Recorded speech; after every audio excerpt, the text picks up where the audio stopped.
For our October 27th Board of Education meeting, would you all please rise for the flag salute?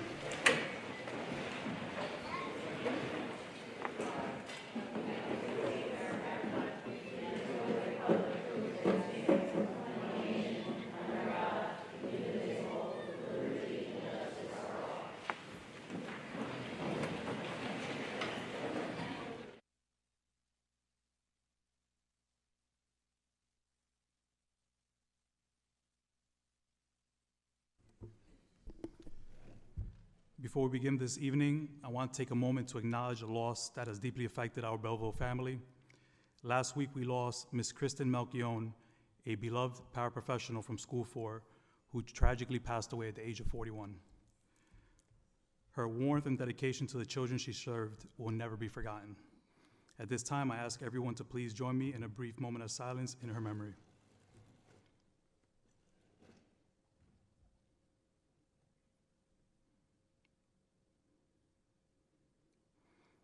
Our prayers remain with Kristen's family, her colleagues, and the students whose lives she touched. Thank you. Thank you. Good evening. This meeting has been posted in accordance with Chapter 231 PL 1975. Tina Akeo, would you please call the roll and do the sunshine statement? Notice of this meeting has been provided in accordance with the Open Publics Meeting Act, NJSA 10:4-6, by the Board Secretary. A written notice was posted in the office of the Board of Education, filed with the Township Clerk, and sent to the designated official newspapers at least 48 hours in advance of this meeting. The notice stated the date, time, and location of the meeting, and to the extent known, the agenda to be discussed. The New Jersey Open Publics Meetings Law was enacted to ensure the right of the public to have advance notice of and to attend meetings of this board, except where specifically exempted by law, at which any business affecting their interests is discussed or acted upon. In accordance with provisions of this act, the Board of Education has caused notice of this meeting to be published by having same advertised in the Belleville Times. Also, notice of this meeting has been mailed to the members of the board, the borough clerk, all elementary schools, the middle school, the high school, Hornblower Early Childhood Center, and posted on the district website. Also, this meeting is being televised via the district's YouTube channel and Facebook pages. Roll call. Trustee Leone. Here. Trustee Gillis. Here. Trustee Muniz. Here. Trustee Massagia. Here. Trustee Pacheco. Here. Vice President Darrow. Here. President Bennett Meany. Here. We have a quorum. Okay, thank you. And let's move it along and hear our high school representative, Jocelyn Sepulveda. You have a report for us? Good evening, everyone. Firstly, I would like to congratulate all who are receiving recognition tonight. Congratulations on your accomplishments, and thank you for being stellar representations of Belleville schools. In old news, during September, Belleville High School was awarded the NJSAA Sportsmanship Award for showcasing outstanding sportsmanship during the 2024 to 2025 season. Congratulations to all athletes and coaches at Belleville High School for this achievement. Belleville High School's football team's incredible season came to a close on October 23rd at their playoff game, where they unfortunately lost. The team had an undefeated regular season and is the only team in Essex County to accomplish this in 2025. Congratulations to the Belleville Buccaneers.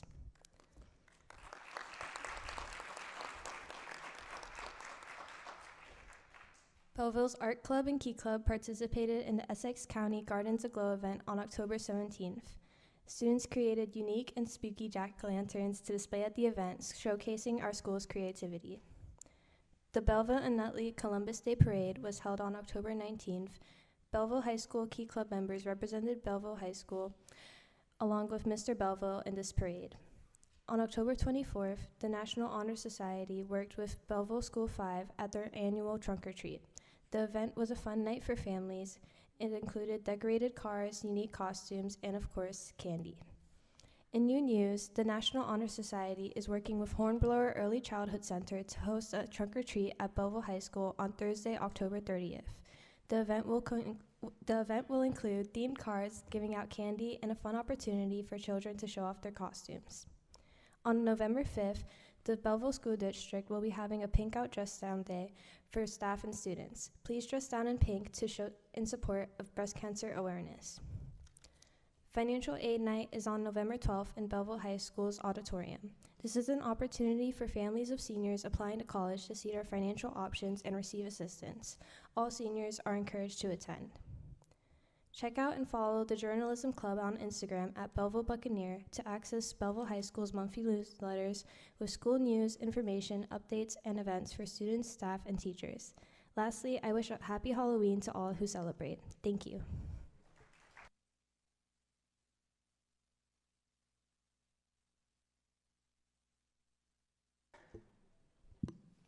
Okay, thank you very much for your report. We're going to move on to our awards by Dr. Eric Alfonso. Good evening also. One of the things we're starting to do a little differently this year is besides our student of the month, we want to recognize multiple entities. We want to recognize our student of the month, our staff member of the month, and administrator of the month. You know what? Every school? Can we just do the approval of the minutes? Oh, absolutely. And also, Jeff, I heard there's no sound. Just check the sound on that. Okay, so could we have an approval for our minutes, a motion for September 15th, the closed session and public session? So moved. Second. Second, and all those in favor? Aye. Aye. Thank you. Okay, thank you. So after every school gave their submissions, I randomly selected one student, one staff member, and an administrator that we want to highlight and showcase in order to continue our community engagement and to celebrate those that are nearest and dearest to us, which is our students, our staff, and our administrators. So at this time, I would like to call up Dr. Calhoun and Dr. Lash, please.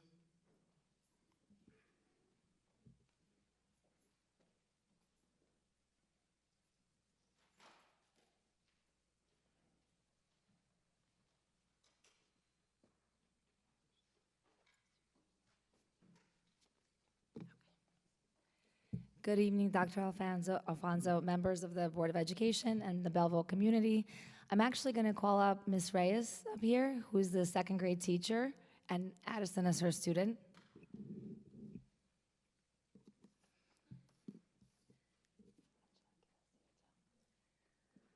So it's our great honor to recognize Addison. Hi, Addison. Let everyone see how adorable you are. Addison is a second grader and a student from School 10. As this month's Belleville Public School District Student of the Year for September. Addison, oh, okay. Yeah. I have things to say about her.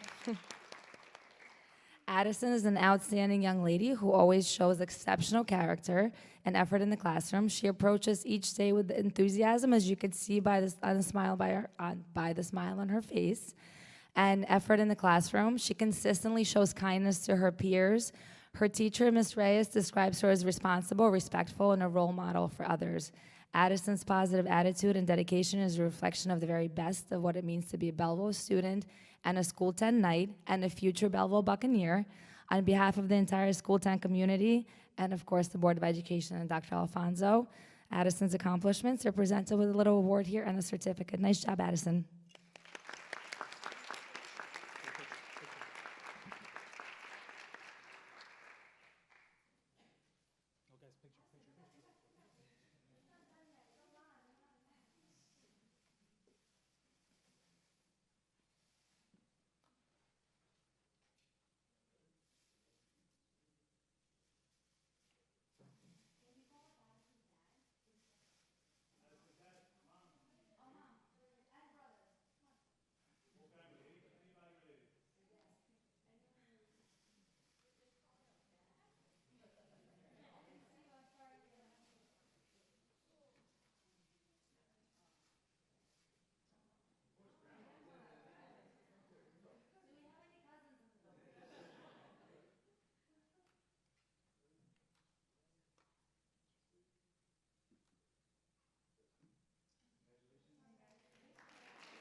Good evening, everyone. Board, thank you for allowing me to present this evening.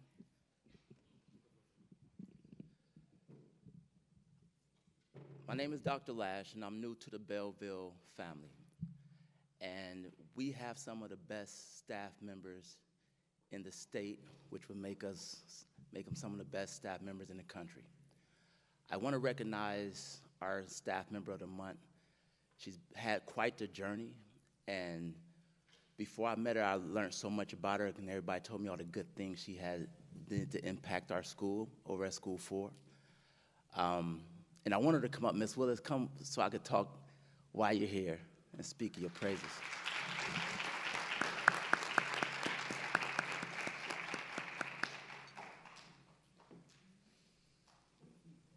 Come stand with me. We have a very strong family at School 4, and we're trying to change the narrative of a lot of the publicity that we have gotten.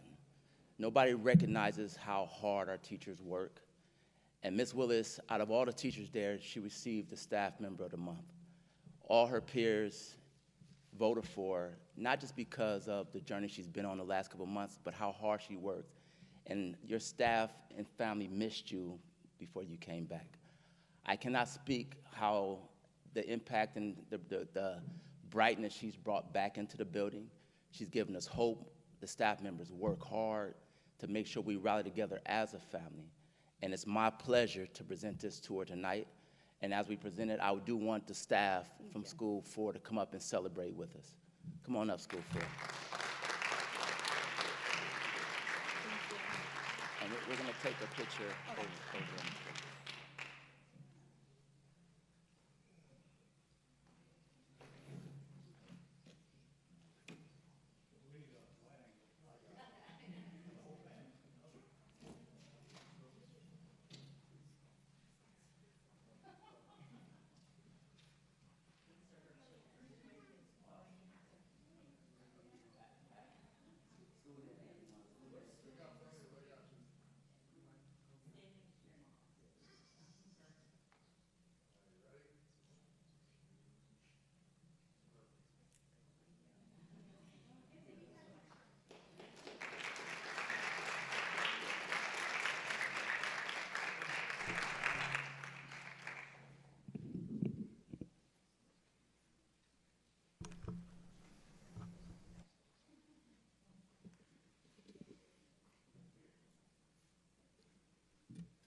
Alrighty, so I'm going to be presenting the Administrator of the Month.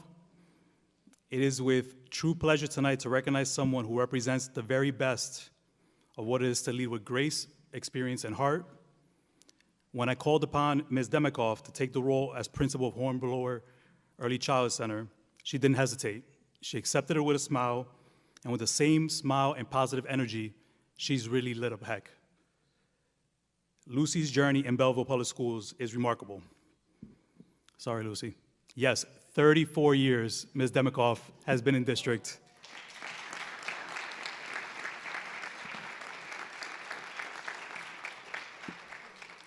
She began in 1991 as a special education teacher. Ms. Demikoff, you can come on down. I'm going to keep highlighting you. Keep coming.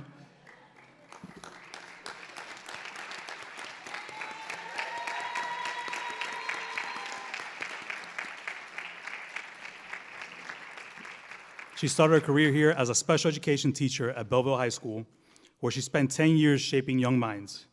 She went on to serve as supervisor of special services for grades 7 through 12, principal of School 3, principal of School 7, director of curriculum and instruction, and now her newest chapter, overseeing our babies at Heck as principal. Across every role, Lucy has brought compassion, professionalism, and an unwavering commitment to children. Her leadership is steady, her kindness is genuine, and her belief in her staff and her students is truly unshakable. Lucy, on behalf of the Board of Education and myself, thank you for 34 remarkable years. Thank you for your commitment. Thank you for your service. And it is our honor to celebrate you today.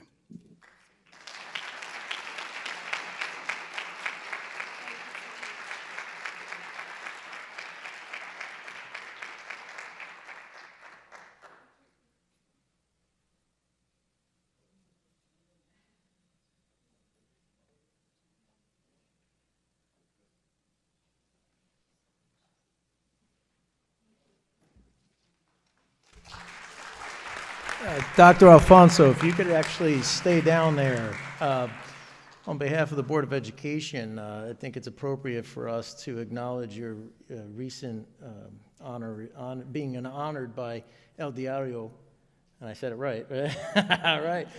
Magazine, one of the longest Spanish language magazines running in the nation. Dr. Alfonso on October 10th was honored as one of the visionary leaders. And I would just want to invite the board at this time. We got a little something for you.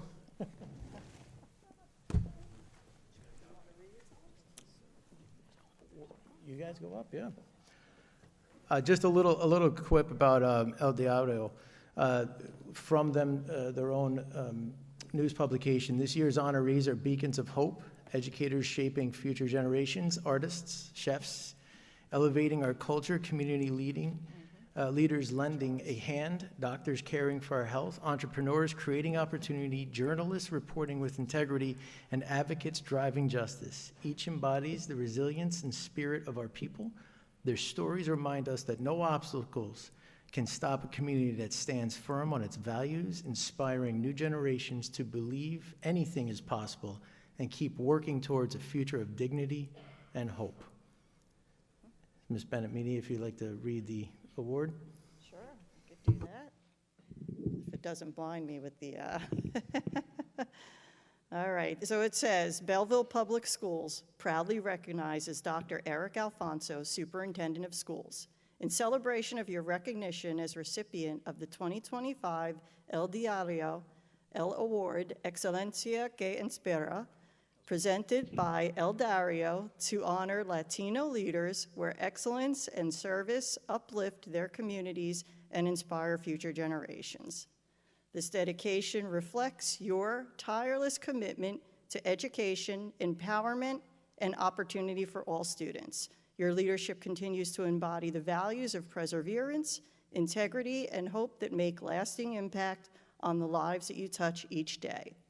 With gratitude and admiration from the Belleville Board of Education, bold, united, committed, student-centered Bucks, October 27th, 2025. Yes, I took 3 years of Spanish, but I don't remember a lot, but I can read it. All right,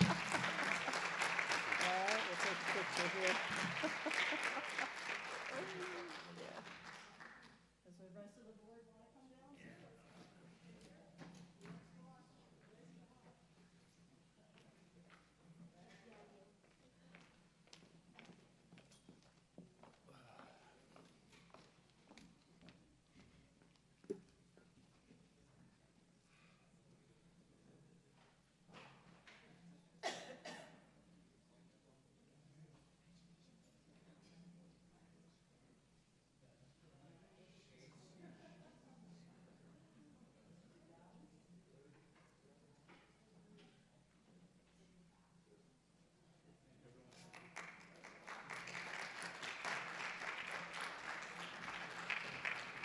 Got your box.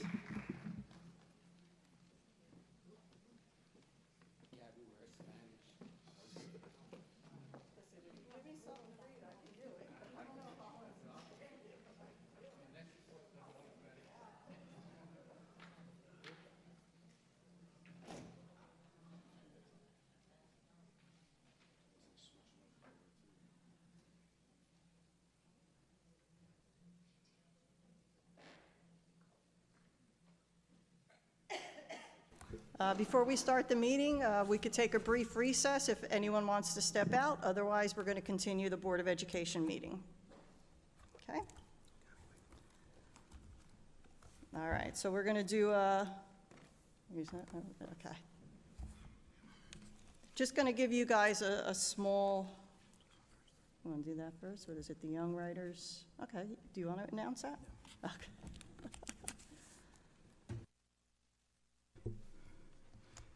Ms. Umaria, would you like to come up and acknowledge the students?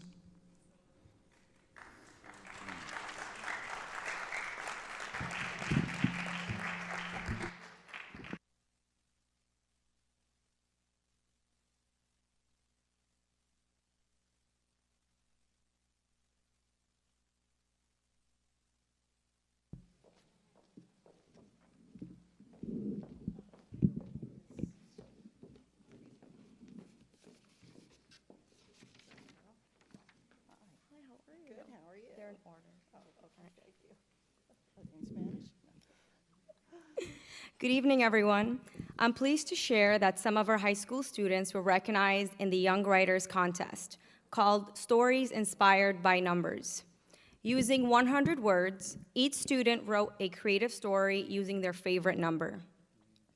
The student stories have been submitted for publication. Their achievement highlights not only strong writing skills, but also their unique imagination. Congratulations to the following students. Jordan Kabika, come on up.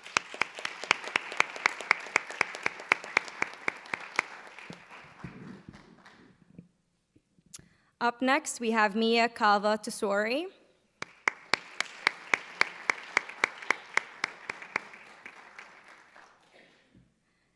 Savannah Colon.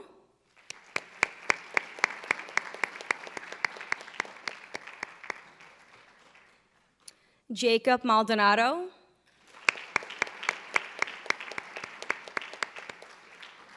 Sophie Monroe.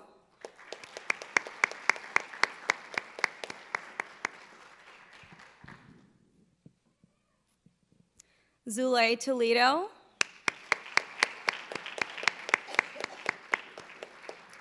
Leo Valuz.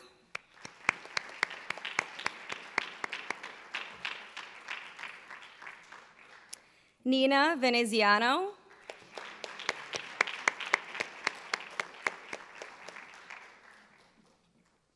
Darius Winters.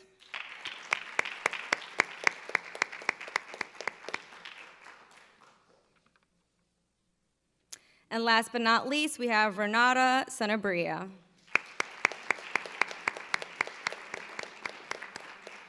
Congratulations to you all. I'm extremely proud of you.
Okay, we want to change up this a little bit, so we want to do the NJSLA report results from Jennifer Vinieri.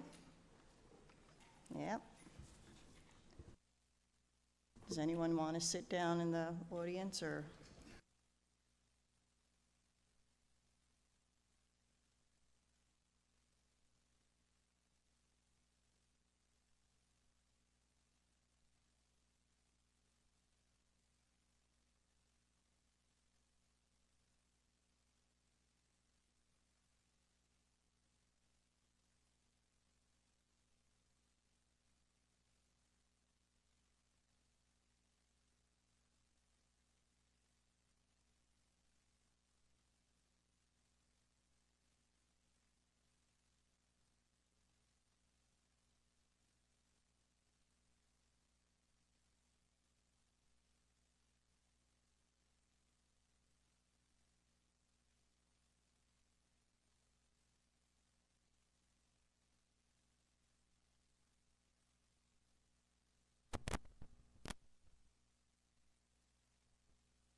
Good evening, Dr. Alfonso, board members, and Belleville community.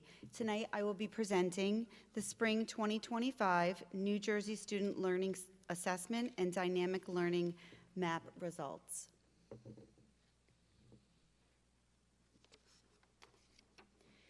The NJSLA was administered this past spring of 2025 with the primary purpose to recognize strengths in our curriculum and identify areas and growth of potential.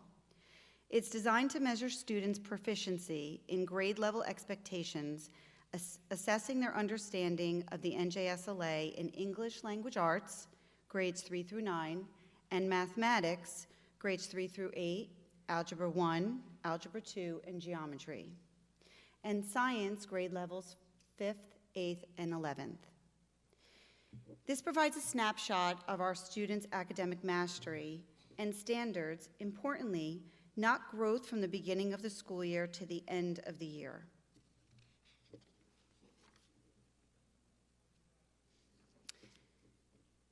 It is important to view our spring results alongside our STAR assessments to gauge student growth.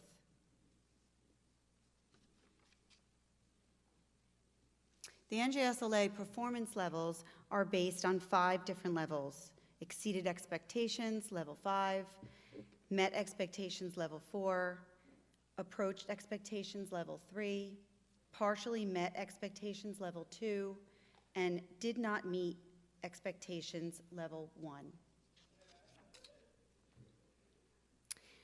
Our first report card is in ELA Language Arts grades 3 through 5. Here we can see the grade levels along the side and levels across the top, as well as years of comparison between Belleville and the state of New Jersey. Levels 1 through 3 are combined together. Levels 4 and levels 5 are separated so that we can compare the percentage of meeting and exceeding expectations. In ELA, grades 3 through 5, you will notice a slight increase in grade 3, 1.7%, increase of 6.8% in grade 4, and 11% increase in grade 5. Here we can see a side-by-side comparison of the Belleville and the state at each grade level, 3 through 5. Red represents Belleville, blue representing the state of New Jersey.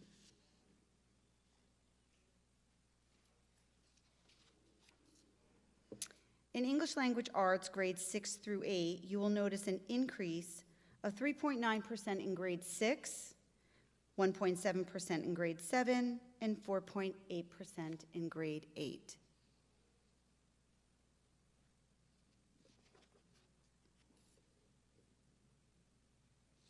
Again, you will see a side-by-side of comparison view, Belleville in red and the state in blue.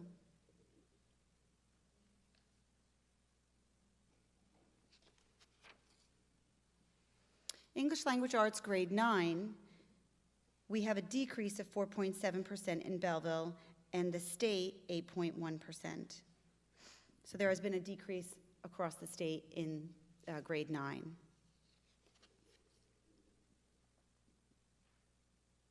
Again, you can see a side-by-side of this being reflected on our graph.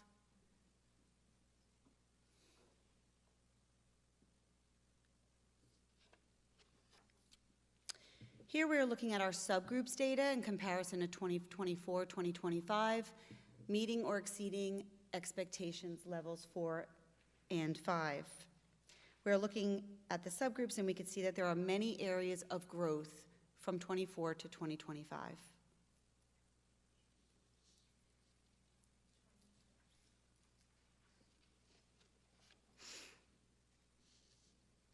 At this point, I'd like to shift over to reviewing the Belleville Public School STAR REN data, which displays student growth in ELA grades K through 2 and grades 3 through 12. This particular report card shows comparison over the past 3 years. Here we see early literacy analytics, which is grades K through 2. The at above benchmark data, which is in green, has increased by 11.7% over the years, and the urgent intervention, which is in red, has decreased over time.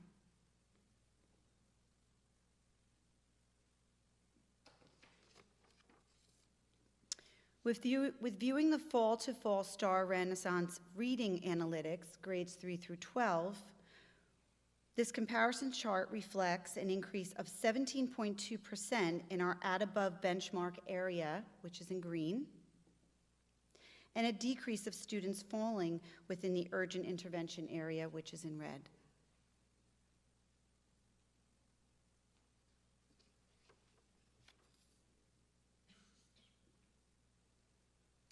This report card views grades in mathematics, grades 3 through 5. Here we can see a slight increase in grade 3, a 5.3% increase in grade 4, and a 12.8% increase in grade 5.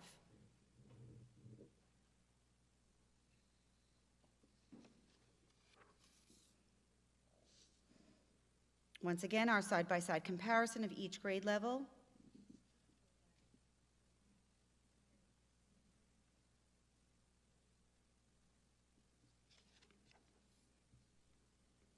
And on this card, we can see our mathematics grades 6 through 8.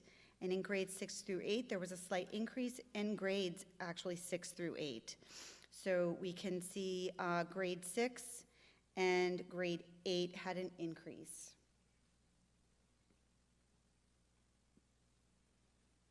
Once again, our side-by-side chart.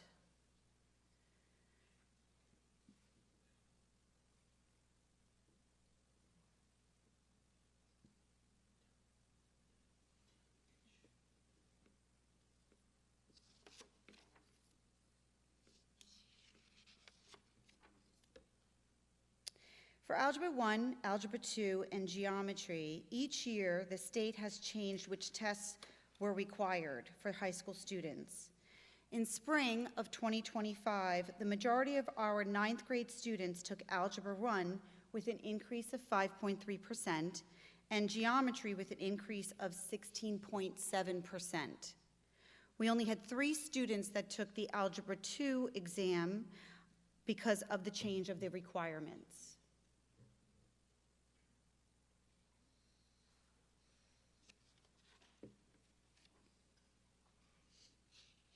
Here we can see a side-by-side comparison.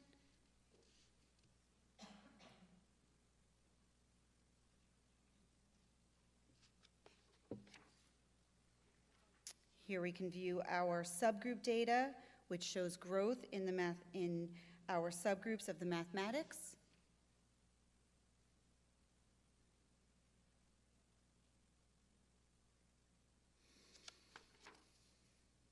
Once again, we're looking at our comparison of our fall to fall STAR Ren analytics, mathematics analytics to measure areas of growth. And here we can see a comparison chart over the past 3 years with a growth of 6.3% in the at above benchmark, which is in green, and a decrease in the urgent area, which is in red.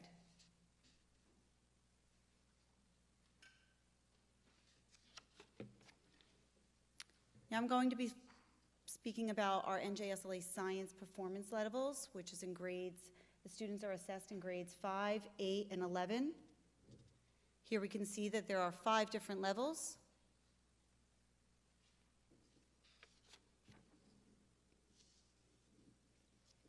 Science has historically been low across the state of New Jersey. On this report card, we can see an increase in grade 5 by 2.8%. and in grade 8 by 3.1%.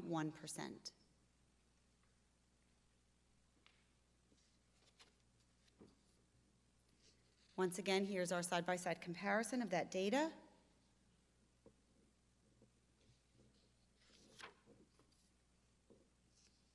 And our subgroup information, which shows levels of meeting or exceeding expectations. And we can see our views of increase and some decrease.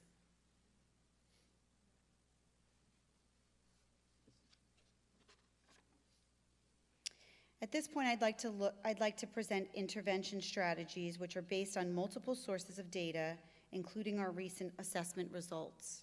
So as you can see here, with our C&I department, our curriculum and instruction department, and the feedback of the data, we develop several intervention strategies. Multiple strategies that are presented over the next few slides are in year 2, year 3, some are even in year 4. Within our K2, we have multisensory systematic phonics, which is known as our foundations. I'm just going to name a few. 7 through 12, we have math curricular resource, which is in a year 3. And K through 8, science curricular resources in year 2.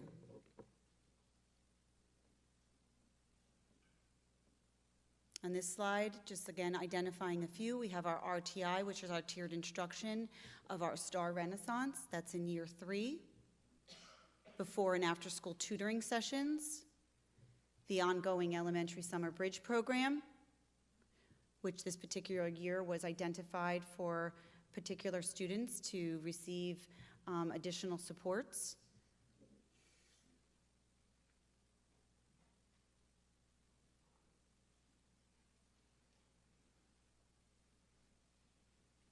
And here you can see that we have multisensory literacy toolkits, district math and literacy nights for our students, and Success Maker ELA and math for our LLD students. I'd also like to draw your attention to our intervention and strategies for our multilingual learners. Several of these are within year 3 and year 4.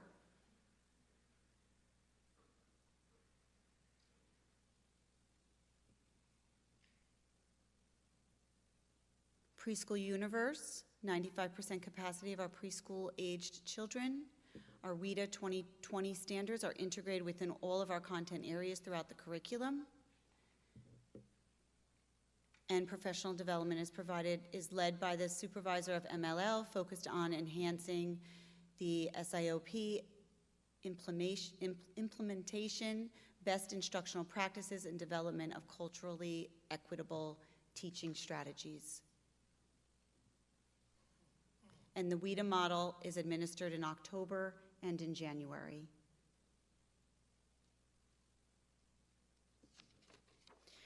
I'd also like to, in this presentation, speak about the impact of attendance and the student transiency. Attendance matters.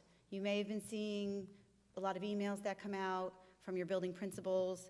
It is very important. Statistics show that students chronically absent 10% days consistently score lower on NJSLA. Regular attendance ensures access to instruction, interventions, and readiness. And reducing absenteeism equals higher engagement and achievement. Student transiency, frequent moves interrupt learning and academic progress. Transient students face curriculum gaps and testing disruptions, and stable environments support stronger performance trends. The DLM, which is known as the Dynamic Learning Maps, is a personalized and dynamic approach to evaluating students' learning progress. It's designed to assess achievement, academic achievement, students with significant cognitive disabilities. The assessment is for English language arts and mathematics for grades 3 through 8 and grade 11.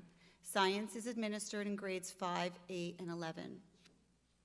And I will be showing you a performance report which has advanced at target, which is proficient, approaching the target, which is basic, and emerging, which is below basic. So this information here shows us the percent above each bar is the percent of students achieving at target and advanced. And this is for our DLM students.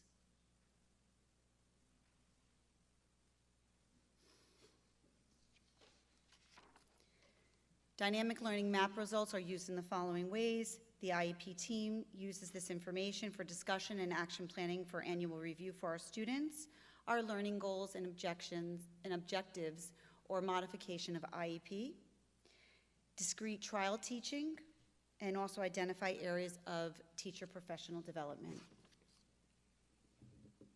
Individual reports for the NJSLA were sent home in the mail as well as the DLM. Our district assessment calendar, which is right here, has been, it's on our website. It was also recently sent home in the beginning of October to all of our parents, and it was also recently sent home with notification of our field testing that's coming up this month. So it's been sent out 3 times. If you haven't received it, please check our Belleville website. This is a copy of an example of the reports that would be received for DLM and NJSLA. And along with this presentation, this will also be put on the website tonight for all of you to view deeper. And Dr. Alfonso, that is the conclusion of my presentation. Thank you very much. I don't know where he is. Is he over there? Board, before everybody goes back to the seat, we should just wait and do the IMAC presentation as well, instead of everybody going up, back and down.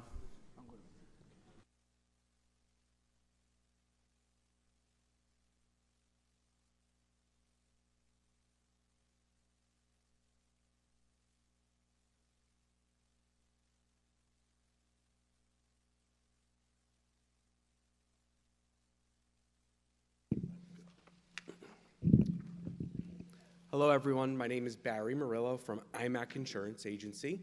I'm here with Elizabeth Roldan, and we're here to talk about the medical benefit program. So we were just appointed on October 1st of 2025 as the district's health insurance broker. So our job is to analyze all of the information that is available and go to market to see what options there are to have the best possible program at the best possible cost. To give a little history on the medical benefits and where things have been, the district moved out of the school employees health benefit program last November of 2024. We were not here for that transition, but they moved to Aetna on a direct basis. So it's a fully insured program through Aetna, not through the school employees health benefit program. We received the renewal that Aetna was coming in, and it's coming in at a very big increase, a 65% increase, and we'll talk about some of the factors as to why that is what it is. But we marketed it to all of the large carriers in the area, Horizon, Cigna, and we'll go through a list of everyone that it was marketed to. We also looked at alternate funding arrangements, such as a self-insured program perhaps, or health insurance funds. So we really, in the short period of time that we've been working on this, we've sent this out everywhere that it could possibly go. We also analyzed what it would be to go back to the school employees health benefit program, because that's always an option as well. Obviously, there's been a lot of press about the health insurance industry in general. Costs are going through the roof. Inflation has really hit the healthcare space. So we're seeing very large increases throughout the industry, and 65% is obviously very significant. One of the timing constraints about the school employees health benefit program is that they require 90 days notice to join the plan. So that would mean that the earliest transition date for the district would be on February 1st of 2026, and that would require them to be notified via formal resolution by November 1st. So to go through some of the data that's behind and what's driving the increase. So this slide shows the actual claims and premiums paid by the district under the Aetna fully insured program since November of 2024. The most recent data we have runs through July 2025, so that's a 9-month period.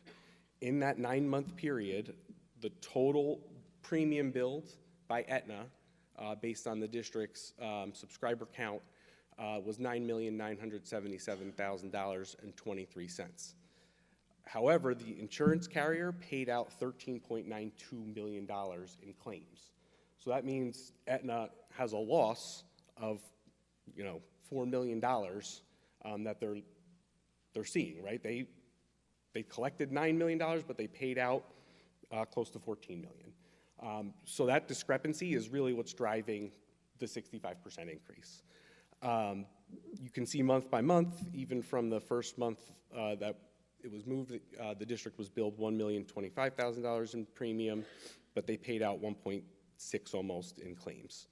The most recent month in July is the worst loss ratio that has been seen. So we were waiting for that last month of data to see if we could use, saw improvement, and if we saw improvement, maybe we could negotiate the 65% down a little bit, but that wasn't the case. It's actually the worst month that the carrier has seen. So that comes to a 140% loss ratio. So that means for every dollar in premium paid, the carrier's paying out $1.40. The carriers are looking for that number to be in the 85 to 90% range because they have to cover their own costs, and they're administering the program, so there's a lot of services that are involved in that. So obviously this is not a great picture of what we like to see when we're going into a renewal. To compare this to the most recent data we have before that, so when you're in the state, the School Employees Health Benefits Program, they only give you your data once per year. The most recent report, this was what was used to move out of the state plan to go to Aetna Direct. It goes from April of 2023 to March of 2024. So you'll see here, the loss ratio was 90% for that 12-month period, which is kind of what they're looking for to get a competitive quote. And you see that the district paid in that time $11.49 million in premium. But in terms of paid claims and what the state paid out in that program, it was $10.32 million. So that's kind of what you're looking for in terms of a good loss ratio to attract the market to provide a quote. The next slide here shows, again, that same two data sets from November to July of 25. You see the paid claim number of $13.9 million. Again, that's only 9 months worth of claims information, so there's going to be 3 additional months that get added to that. And if you compare that to the year before that we have the data, it was only $10.3 million in claims. So something, whether it's just additional high claimants, which we have high claimant counts here. So the last year with the state, there was 38 high claimants over $50,000 in claims each for a total of $3.4 million. But in that the most recent 9-month period, that number jumped up to 47 claimants over $50,000 for $5.9 million in premium, in $5.9 million in claim costs. So that number has significantly jumped. So we did market this to all of the carriers, Horizon, Aetna. We did stop loss quotes as well, so we'll see that on the next page. We went to Cigna, the United Healthcare, and 2 of the different health insurance funds that are available for public sector entities to join. Horizon declined to quote on the fully insured proposal. They did give us an ASO proposal, which is the administrative services only. That is for a self-insured program. Aetna, we have the renewal at 65%, and they did not budge from that number. And the data kind of justified that increase. They did provide an ASO proposal as well. Cigna declined to quote. United Healthcare will only quote public sector over 1,000 lives, so they declined as well. And both of the health insurance funds declined to quote. The next page shows the different stop loss carriers that we went to for self-insured proposals. Stop loss covers catastrophic claims. When you're self-insured, you pay every premium, every claim dollar that comes in the door, so you want to have protection for large claimants, and if the whole entire program goes over a certain threshold. We did get a proposal from Sun Life, so we're able to kind of model out what a self-insured program would look like. Symetra is the other carrier, and we went to a bunch of others that all declined to quote.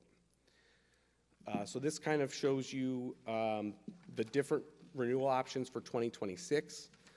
The current Aetna premium on an annual basis, you see here is $13.4 million. At a 65% increase, that number jumps very significantly to $22 million.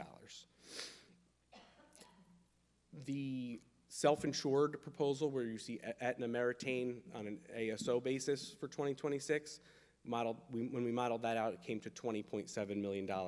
So, better than the 65% increase, but still really big increase. And then the other option is to move to the school employees health benefits program, which is the most cost advantage place to be at this time. And again, this takes into consideration the fact that you will have 1 month with Aetna at the 65% increase for a February 1st implementation. On an annual basis, that number goes to $18.55 million.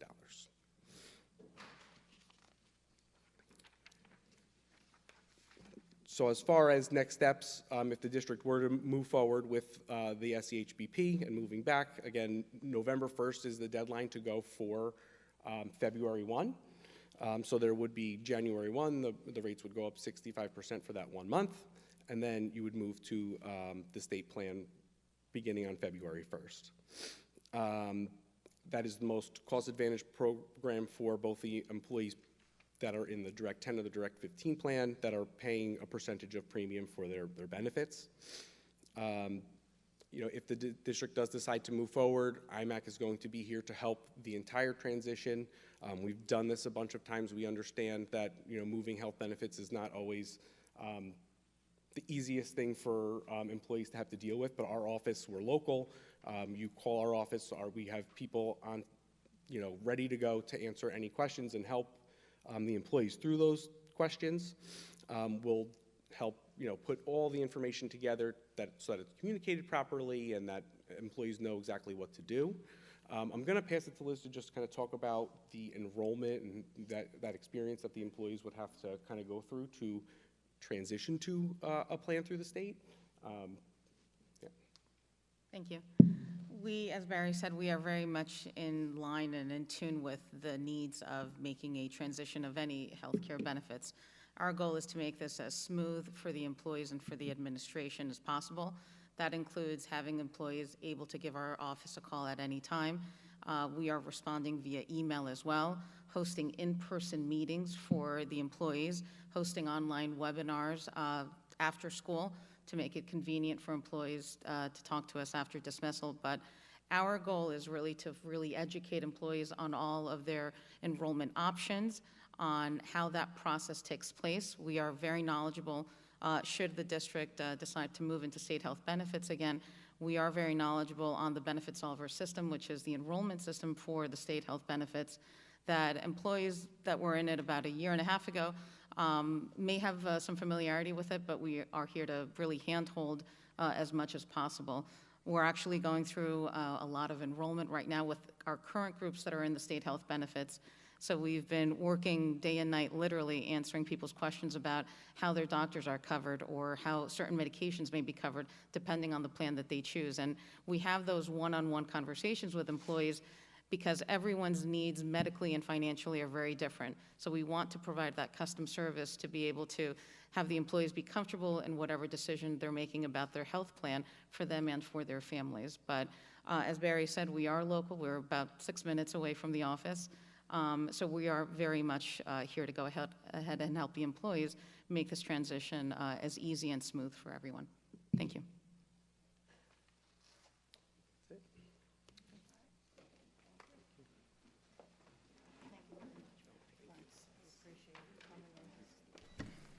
Barry, one of the board members has a question.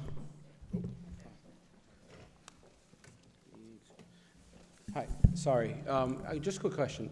For any of our employees that are currently going through this transition, is there going to be any lapse in that time frame from switching from this the Aetna to the next provider? Like if they have any current claims out, or if they have anything that comes up in that lapse, like is there any concern to them that something won't be covered? Yeah. So what would happen is any claims happening before February 1st would get paid by the Aetna fully insured plan, and then when the clock moves over to February 1st, that's when the state plan would kick in, and everything would be effective as of that date. And you mentioned having a service that they can call. So should they have any concerns, that's an example of one of the things that you guys would cover on their behalf. Absolutely, yes. Okay. Thank you. No problem. Can I ask another question? Of course. This always seems to come up with insurance, and I want to make sure it's covered here. Obviously, it's pre-existing conditions, which is always that caveat that needs to be figured out. Yes, there's no pre-existing condition limitation with this switch. I have a question. Yeah. So when the initial transition happened from state to Aetna, during that time, if there was an option for a HIF or anything of sort, what would that have looked like instead of switching out of the state health benefits plan? In terms of like the cost, I don't know because we weren't here for that exact transition, but when you're in a health insurance fund, and you get an offer for a health insurance fund, it's kind of hard to get one of those because they're pretty selective about the rates that they give. Every group that joins pays a different amount, whereas the state pool is one set standard rate for everyone in it, no matter what your claims experience is. So if you have a quote from a health insurance fund and you participate in the health insurance fund, you go to monthly meetings, you can see what's going on in terms of the claims. They monitor and manage the programs very well. So typically they'll have a surplus amount that they set aside to make sure that if claims spike, that there's some cushion there. And the increases are usually a lot less variable, and they're more consistent on an ongoing basis. Okay, thank you. Okay, very good. Thank you very much. Okay, thank you.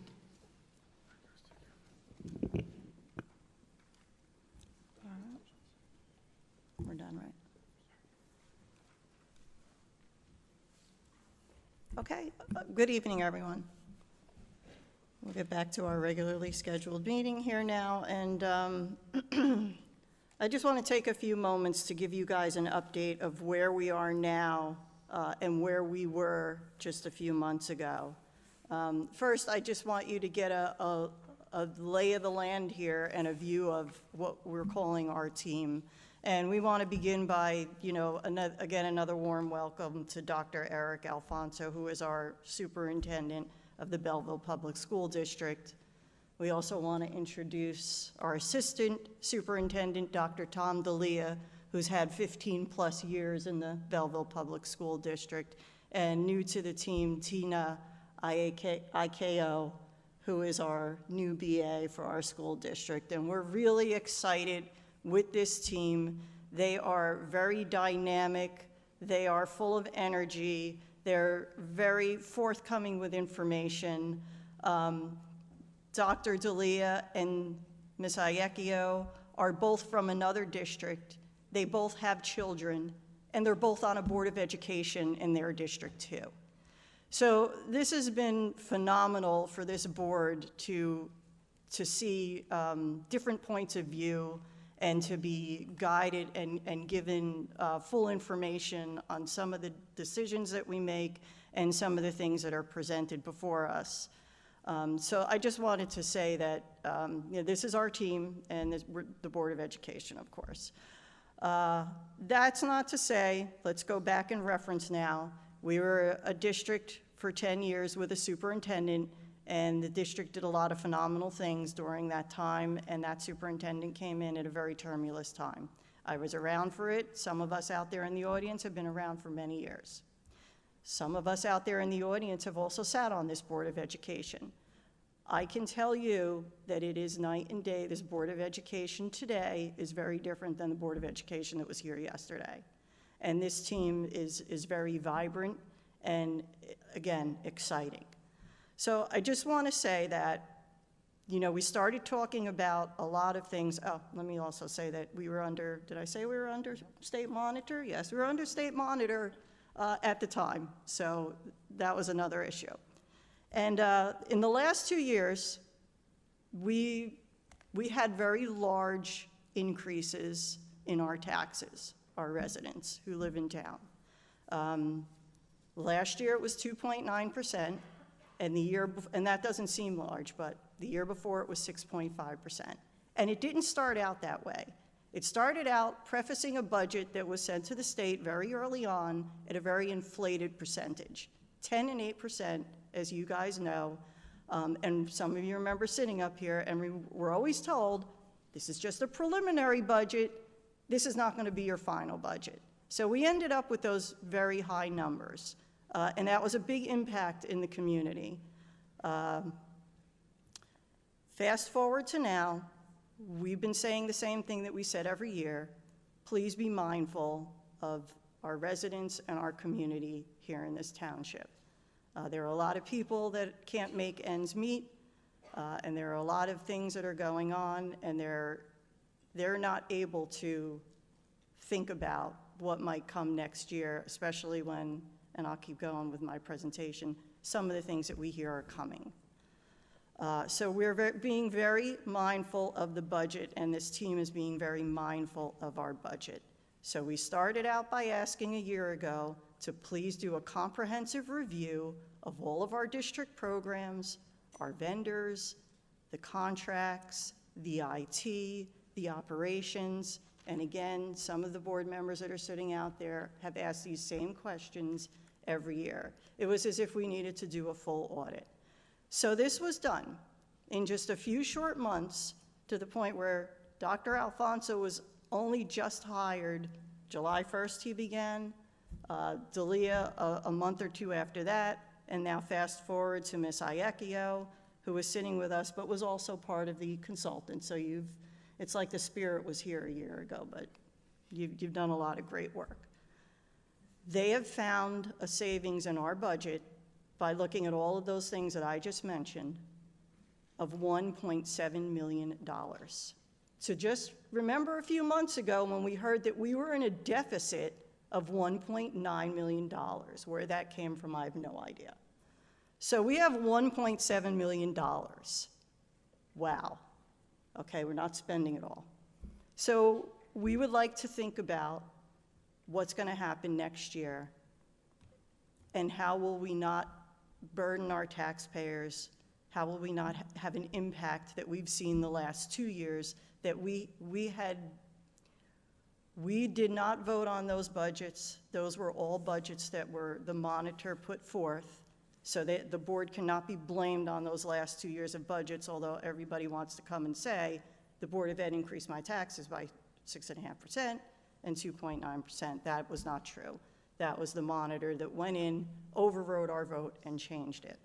So thinking ahead, we want to make sure that we give our children anything that we can give them first, right? The children are always first. Also, we just heard the presentation for the health benefits, and we all know that healthcare costs are rising. So part of that $1.7 million is going to be stretched. We also don't know what the federal funding formula is going to be, if there is going to be any federal funding, and I know Dr. Alfonso is already hearing those rumors that are out there. So we want to be very mindful, but we are very excited, almost couldn't believe it, and how they figured all this out and really got in there. And there's still more to go from what I understand. So this is very exciting, and this is October. So what became clear is that for the last year or two, the Board of Education was not really given all the information that we thought we were being given when we were making certain decisions. And we can remember back when there was a boondoggle with the employee health benefits, something happened, and there were issues, and the people weren't getting their paychecks at the most critical time, which was during the holidays. Whatever it was, it prompted the BA at the time to find a new insurance company, which he said he went out and did at a savings of about $1 million. Now you know that that was not true. The savings was not $1 million. A couple of months later, we found out it was going to be much less. And now fast forward, we're still having issues, which now prompted us to go back to the old insurance carrier. So you can really see how twisted this whole thing is. And not to bore you, but you're sitting out there in the audience or listening on the video, and it's very hard to understand what we're hearing in our committee meetings, how we're interacting, that things are unimaginable or impossible, and to fast forwarding now to just knowing that there's more information. Like I said, information is forthcoming, and it's a very exciting time. So we've been making great progress, and we're very excited with this. We feel that and I've been advocating for this, one of the things that this district has really been lacking for the last few years is a strategic plan. And if anyone knows what a strategic plan is it's something that is developed by everyone, the community, the teachers, the parents, the students. You all have a stake in designing what your strategic plan and goal is going to look like for 5 years. We have not had one. If you go back and look at the website, you might find one from 7 or 8 years ago. And that means that the community develops how they want to see the school district move forward in the next 5 years, whether you want to focus on student achievement, on buildings, on community engagement and outreach and communication, anything you want, 4 things, 5 things, and what the goals are to get to that point. And everybody sits there and creates those achievable goals, because we don't want anything that is going to be out of our reach. So you create these goals, you develop this plan, and that is so necessary, I think, right now for this district and this team to do to move the Township of Belleville's public school district forward. So that's all I really wanted to say to just open it up. I know that Dr. Alfonso will have more to add in his report. Mrs. Iecchio will have things to add, and possibly Dr. D'Elia. So thank you for listening to me, and thank you, team, for doing what you did. We are so grateful, and I just know that the community is grateful as well. Thank you. So with that said, Dr. Alfonso. Good evening. As the board president shared tonight, it represents another milestone for Belleville Public Schools and our journey forward. The Board of Education gained their independence on July 1st. We have worked hand in hand to rebuild transparency, restore accountability, maximize efficiency, and ground every decision we do on the reason that we're all here. It's for our children. Already that collaboration has produced measurable results of $1.7 million, and that is a conservative amount. This budget is being redirected to rising healthcare costs and right back to the classroom where they belong. Now let's be clear, real progress is never easy. When you shine a light on old systems and insist on doing things the right way, it could cause some very uncomfortable moments. But integrity sometimes requires discomfort. And that's a trade I'll make every single time if that's what it means for the betterment of our children and our staff. We're also leading in an era of widespread misinformation, not just nationally, especially right here at home. Too often, half-truths and distorted narratives are shared for personal and political advantage.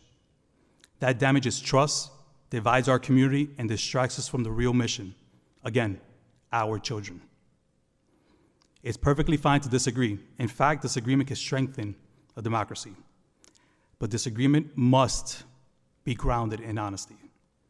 Misleading others, whether intentionally or not, is very harmful to a society as a whole. As leaders, we have a moral and ethical responsibility to tell the truth. And I want to tell our teachers, our paraprofessionals, and our staff to please know that my door is always open. I will always make time to meet with you, listen with you, and help you in whatever your needs are. Your dedication is the heartbeat of this district, and I'm deeply grateful for your service and professionalism.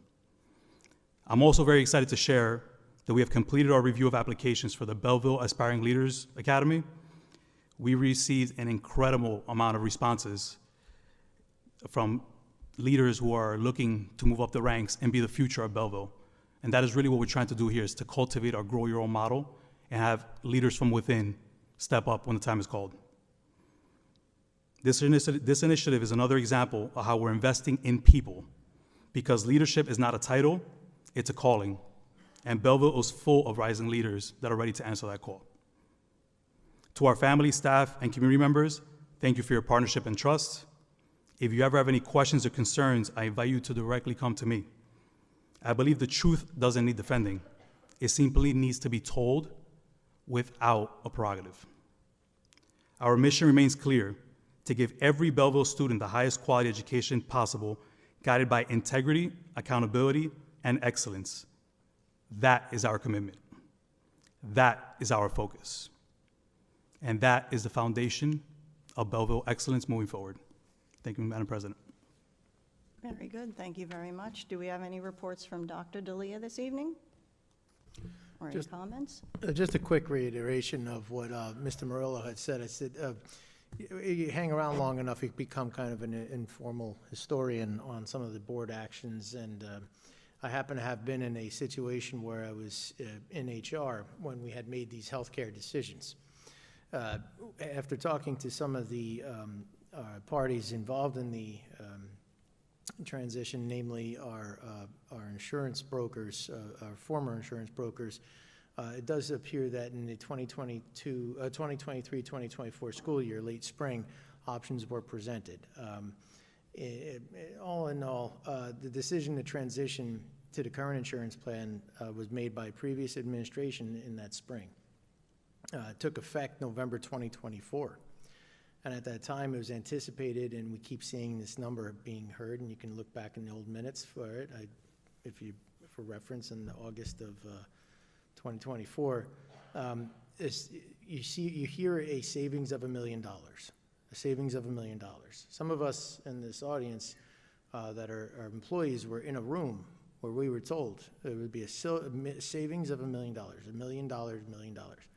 Well, now here we are, a year into the plan. As we face our renewal, we're seeing a proposal of a 65% increase on that insurance. Same insurance plan that we deliberately moved under state monitorship into for that savings. Unfortunately, the expected savings, it didn't materialize. And here we are dealing with the realities of rising healthcare, which is not unique to Belleville, but nonetheless is now placed into Belleville's lap, Belleville Public Schools' lap, and we have to make a decision here. And the reason I'm sharing this timeline and context is that we want to be fully transparent.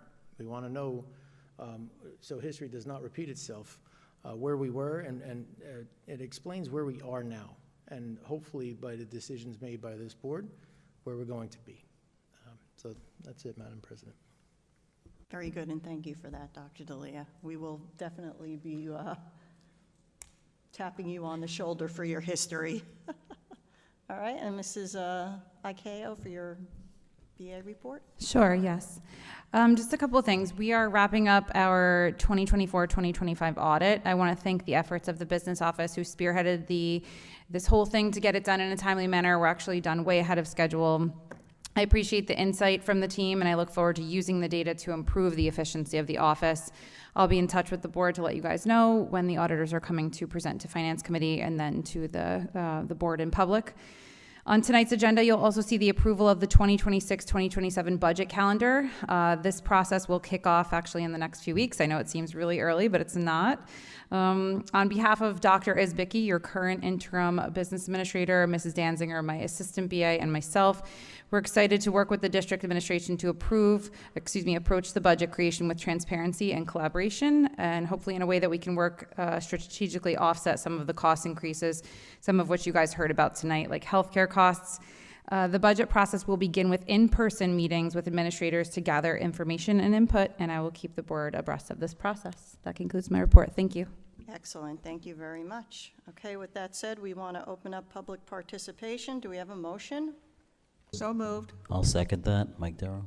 You want to do the timer? Okay. All right. So we'd like to call Mr. Michael Sheldon to the podium. Here we go.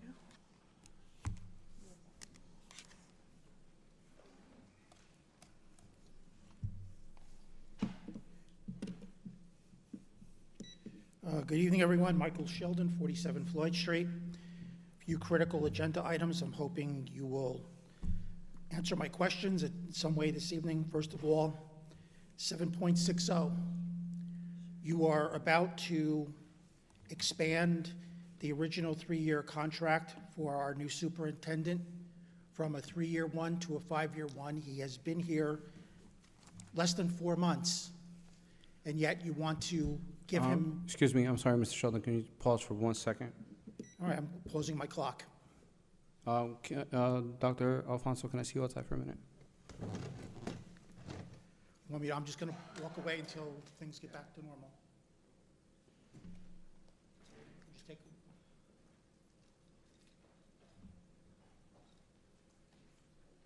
I'd like them to be in the audience or back in the room before I continue, so with that, smoke them if you have. Yeah, just have a seat. I'm caught off guard myself.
Can you see it on there?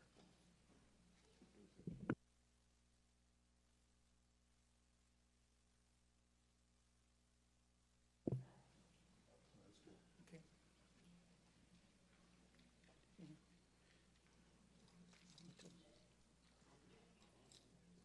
Let me know when it's safe to resume.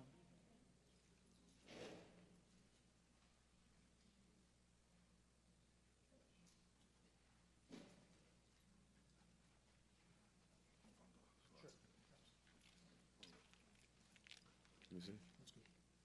Yeah, there you go.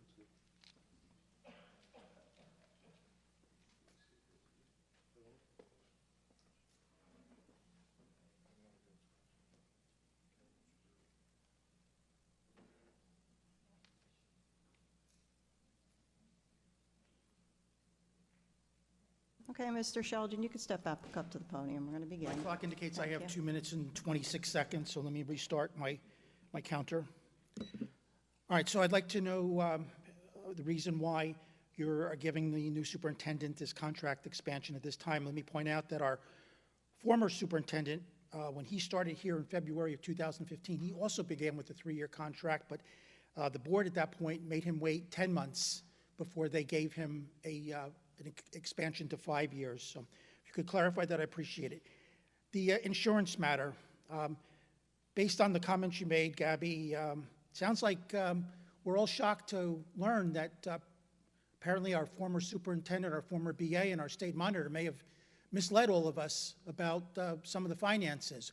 I'm absolutely shocked, notwithstanding all the lawsuits that they filed against me to shut me up about these matters.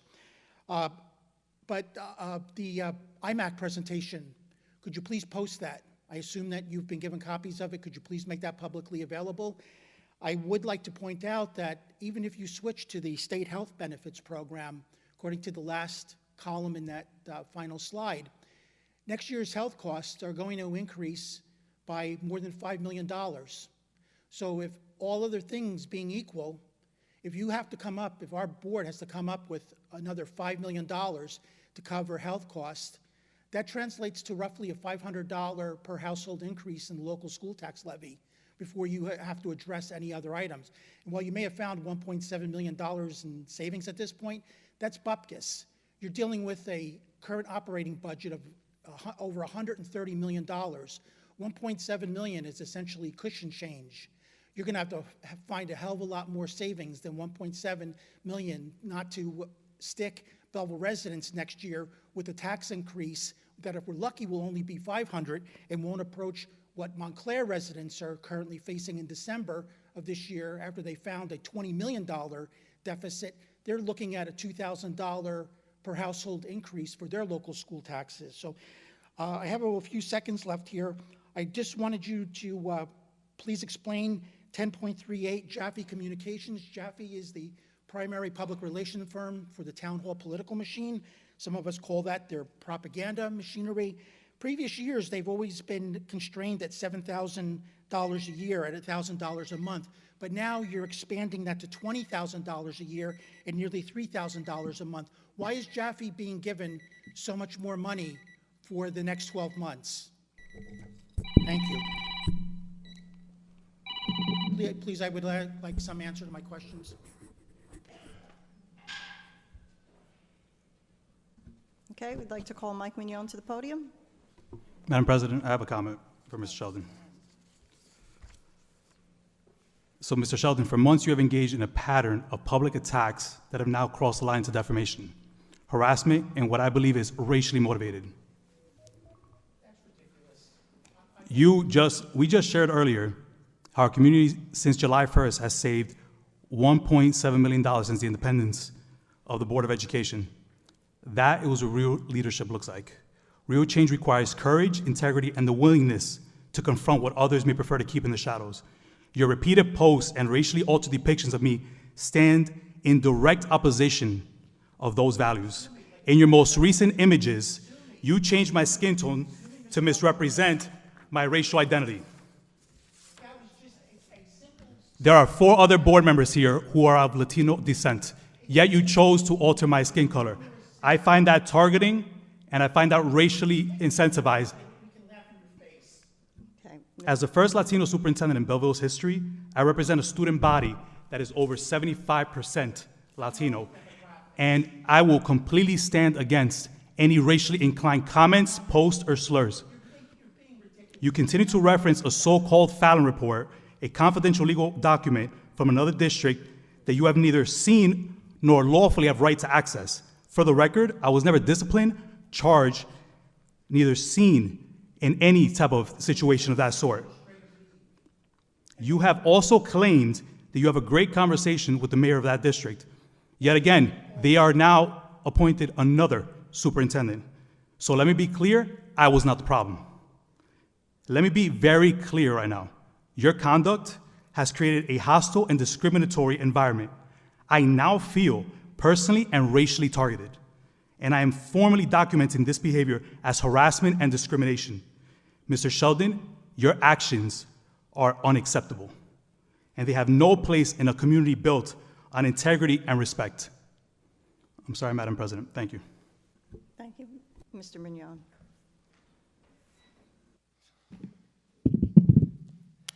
Okay, Mike Mignon, Belleville Education Association President, 387 Union Avenue. Okay, in light of the movement now back to the state healthcare, state employee healthcare benefits plan, I just want to, set a reminder to contractual language that we have. Article 19, number 1, medical, first sentence says all employees will be eligible to enroll in a program designated by the Board of Education with benefits equal to or better than the Blue Cross Blue Shield Direct 10. So I know we're going back to Blue Cross Blue Shield, I know that, but I'm just hoping that it is the same exact plan that we came from, which will be equal to, but I think we might run into some other issues because remember, the language equal to or better is equal to or better from the program that you went to, Blue Cross Blue Shield, to now Aetna, which we worked so hard to try to get to be equal to or better, because at that point it really wasn't. We had some IVF issues that weren't equal to Blue Cross Blue Shield. We had some supply issues where we were trying to get pharmaceutical supplies that weren't equal to Blue Cross Blue Shield. But we may, and I don't know, I only know this when our employees reveal them, but we may have some part of that Aetna plan that was better than Blue Cross Blue Shield, which now the board will be held to that standard, because equal to or better means when you're better, you have to now be equal to or better than that plan. So I just want to make sure that's, we understand that. So I don't know what's going to come down the road. I know there also was a lot of issues, which I'm hoping we can resolve before it happens. And I don't think it's going to be as big of a problem as it was last time, being that we started the new plan in November. So you had a lot of deductibles, right? So the deductibles were all the way from January to November. And then when we hit Aetna in November, they started our deductibles over again. And now we had to go chase after that for months and months. So this is only going to be a 1-month thing, so I don't think it's going to be a huge problem, but I'd like to get ahead of that also. And as far as I know, like, I also want to commend Dr. Alfonso, because according to contractual language, he was supposed to consult with us before making that move, and he did. Excellent. I'm so happy for that. It's very nice. Called an emergency meeting on Friday, gave us a heads up on that. So that was really good. That never said anything about the prescription plan, so I'm assuming that prescription is the same. And thank you so much for your time. Ms. Mignon, yes, we're going to be working directly with you and with all the association leadership to make sure Equal to or Better is absolutely at the par.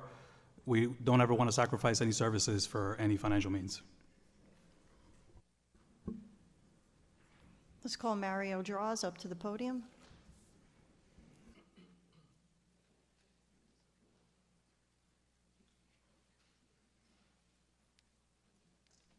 Mario Draws, 95 Bell Street. Hope you're starting the timer now, because when I go to a town meeting, he is on 15 seconds from the time I walk, so start from the beginning. A few questions on the 7.6.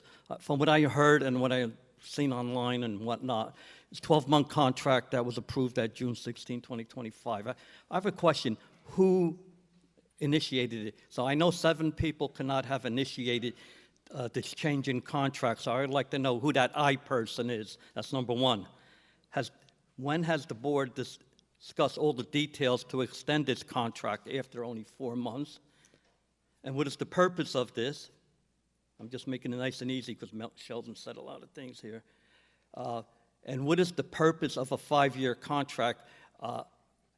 The issue that I have is at least wait 1 year to evaluate somebody. I just can't understand. It's mind-boggling. I've never seen anybody get evaluated in 4 months. After a year, then it's a different story total.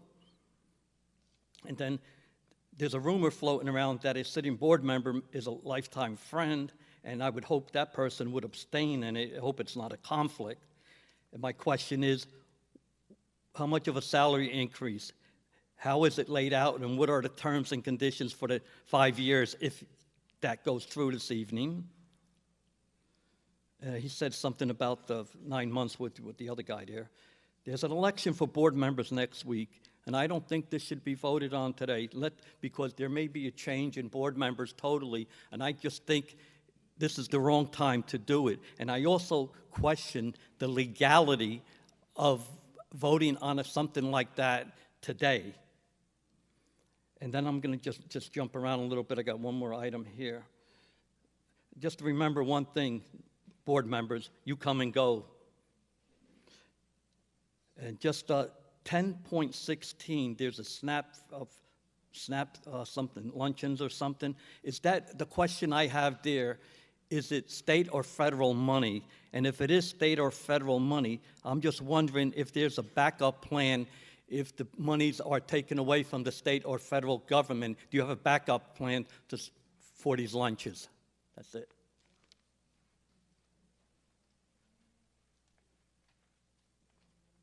Yeah, if I could dive in there.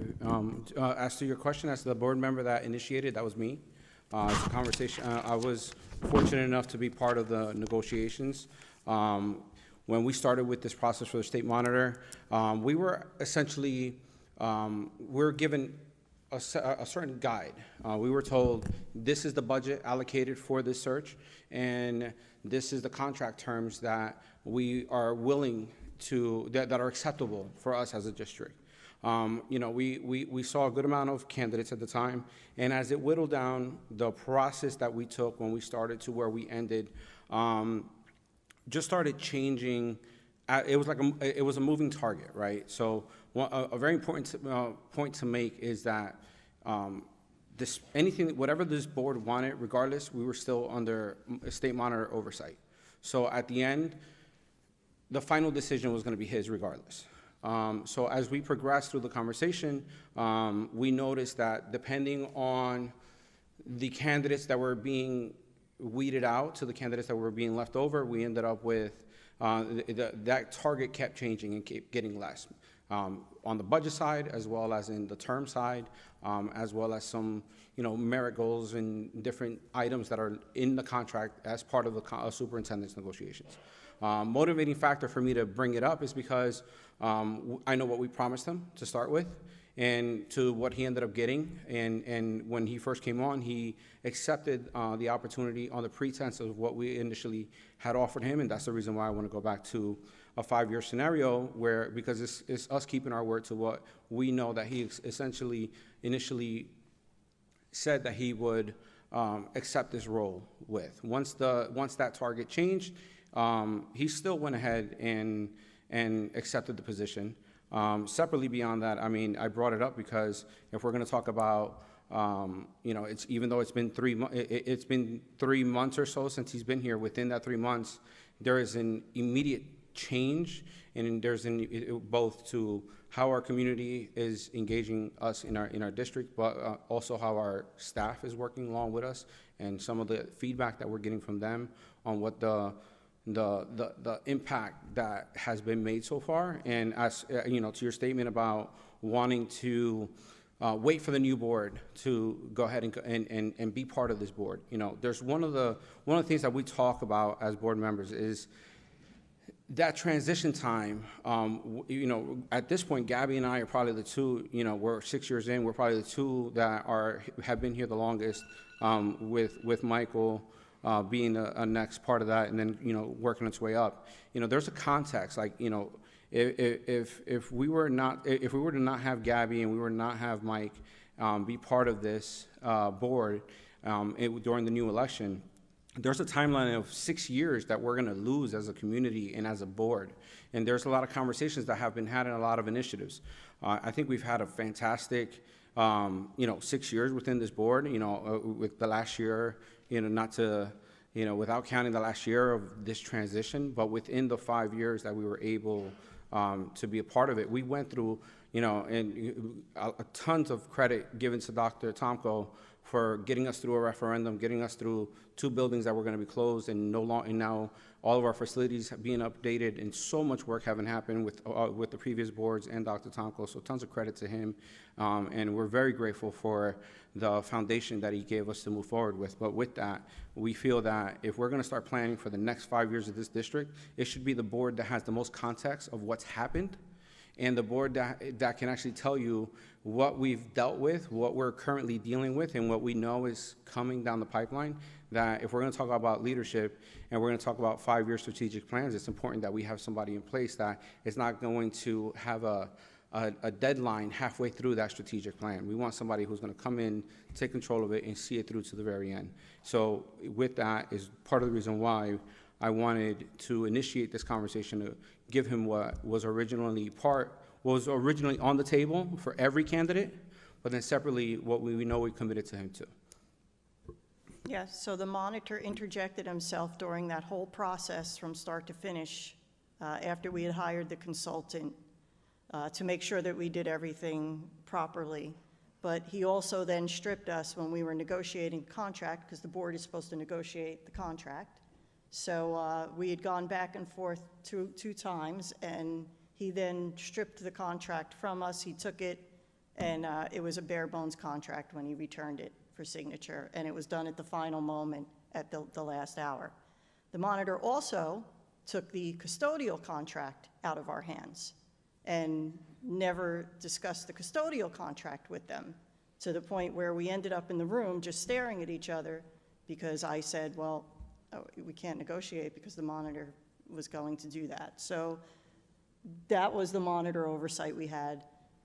That's how it's been since January, the beginning of the year. It's been a very awkward year, and things have been happening very quickly. Like I said, it's just very different right now. So that's it. So our next... right, go ahead. Yeah, I mean, I can comment. So it's a great question, Mr. Giros, thank you. So obviously the Fed, freezing money is scary for all of us. And although we don't have any clear picture on what's going to happen with some of our discretionary grants, the entitlement meal reimbursements, National School Lunch to be specific, which is what we're involved with, which is what captures those SNAP students, right now is projected to be untouched. So there's no indication that that will be affected at all, although I have no crystal ball. And finally, as to legality of the contract, there is still oversight. It had to go to the executive county superintendent, who had to sign off before the board could actually take action. Thank you. We'll invite Gary Hinton up to the podium.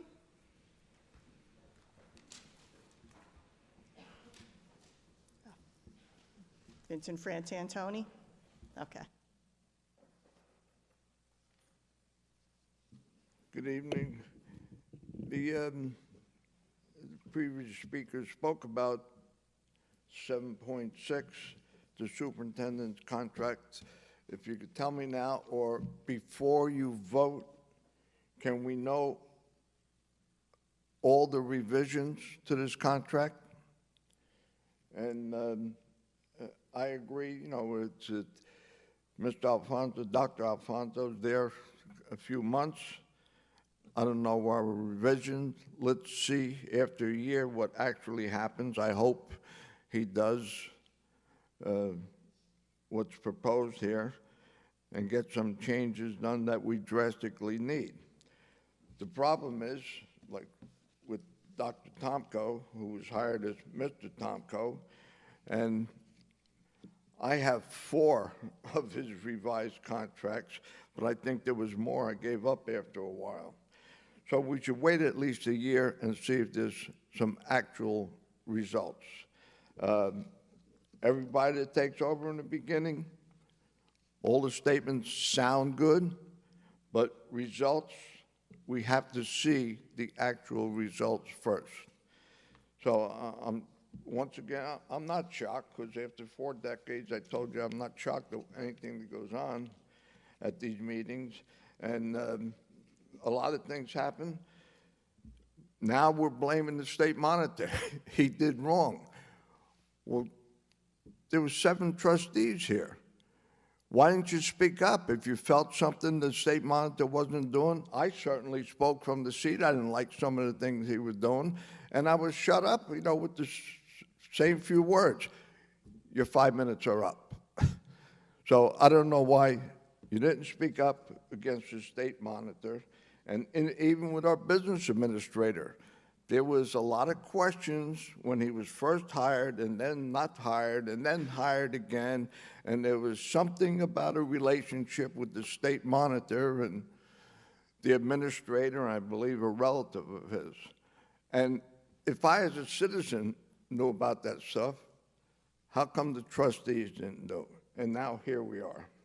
So I hope Dr. Alfonso go, and I had a little interaction with Dr. Alfonso, and I guess I missed the date of our coffee chat.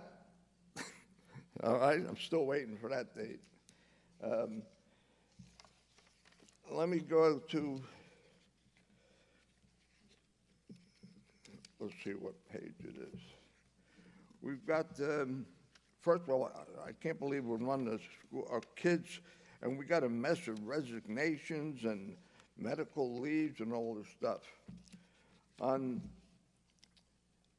7.10, it's medical leave of absence. And now we go down to 7.17, 7.18, 7.19, leave medical of absence. Now, what's the correct terminology here? Is it medical leave of absence? That's what I would think.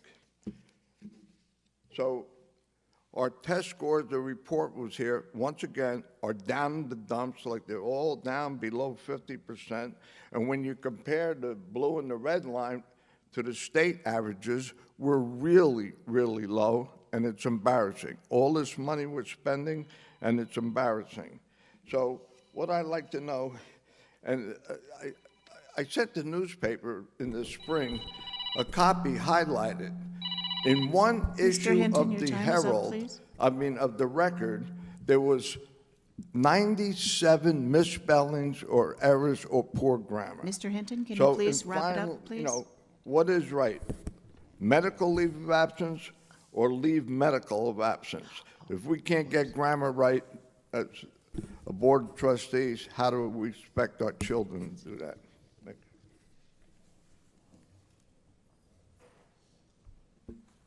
Everybody ready?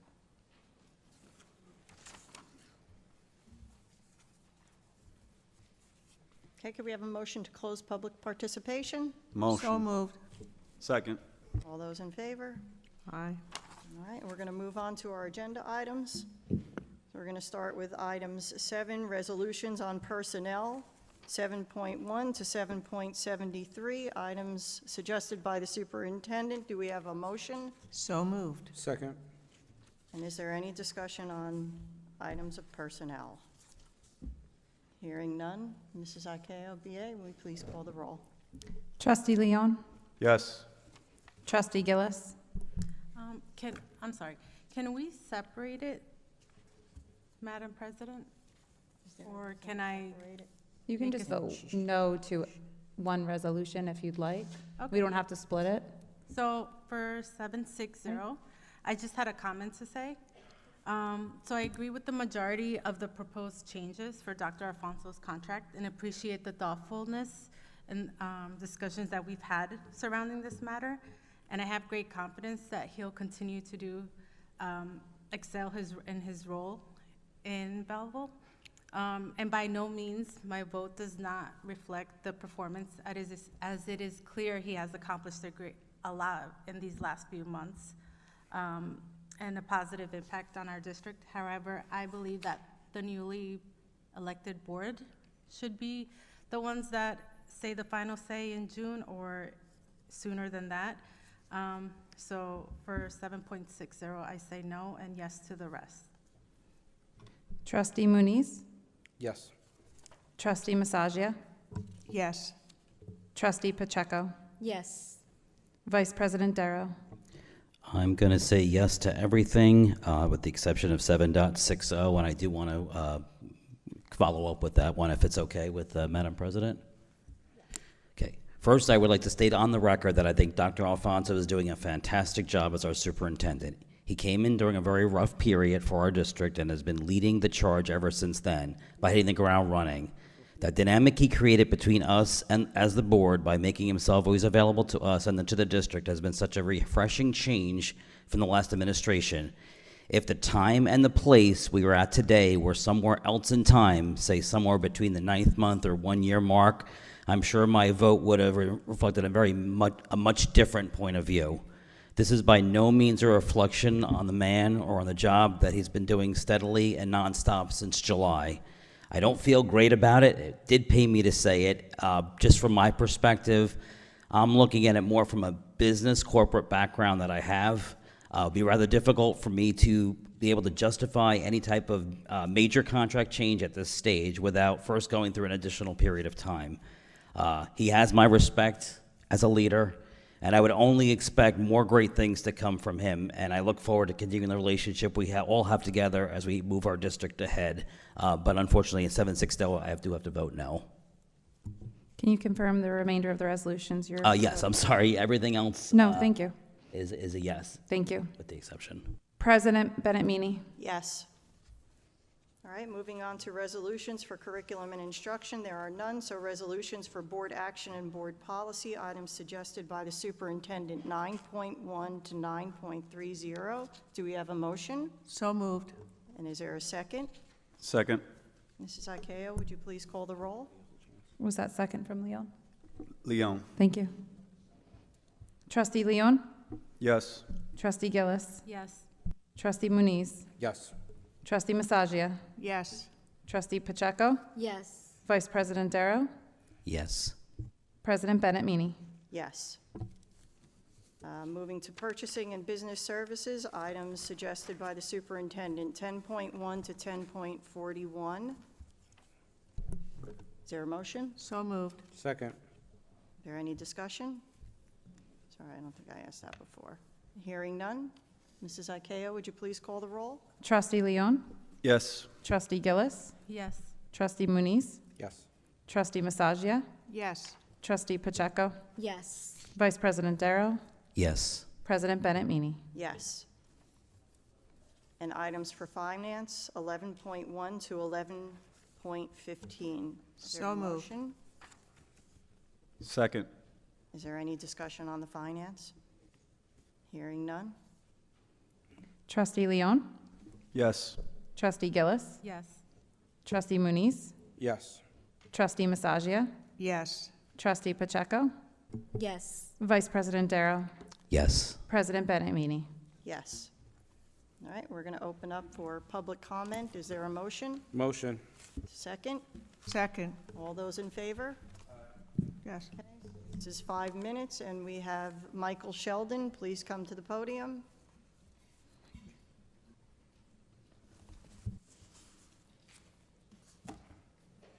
Good evening again. Michael Sheldon, 47 Floyd Street.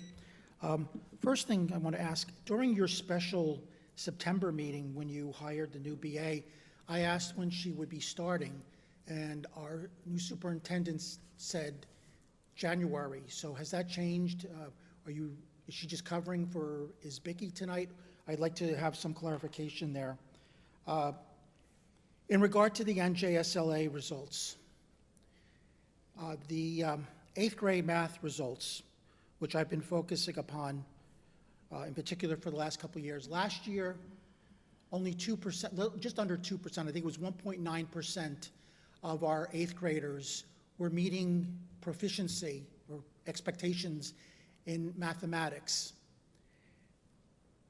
That rendered our 8th grade math students collectively as a group the worst performing group in all of Essex County and the 5th worst in New Jersey. Now, a year later, millions of dollars more spent on services, countless millions of hours logged, teaching, et cetera. Now we're at 3%. Hey, let's all celebrate. We have a 3% of our 8th graders are meeting or proficiency in basic mathematics. It's unacceptable. I don't understand why this room isn't filled with parents screaming, wanting heads to roll, holding this board and the administration accountable for what is abysmal academic performance. 3% proficiency of our 8th graders in mathematics. What chance do they ever have as a group of ever going to some of our best colleges, pursuing careers in the sciences or engineering, or what have you? It's zero. It explains why, for the last few years, most of our graduates, if they do go to college, are heading off to community colleges. And don't tell me, oh, well, we had a student here a couple years ago go to Harvard. Yes, there are always statistical outliers, but I'm looking at the central part of the Gaussian distribution. Our district is completely floundering. We are failing our kids who are guaranteed under our state constitution a thorough and efficient education. Somebody needs to deal with this. And if it's not me, then hopefully whoever's on this board come January is finally going to say enough is enough and actually do something about this pathetic academic performance of our district. Now, I want to move back to the comments made by Dr. Alfonso. Sir, what you said a few moments ago, accusing me of being a racist, is absolutely despicable. You're lucky I don't turn around and sue you for slander.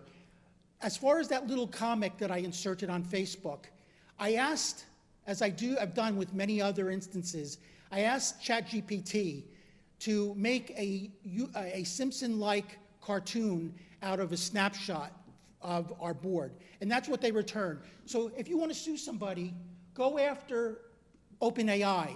I'm sure their law firm would love to do battle with you and the Bush Law Group. The Bush Law Group, by the way, which is tried, and actually last December, Jonathan Bush, to his credit, and I was responsible primarily for bringing the Bush Law Group here in February of 2018.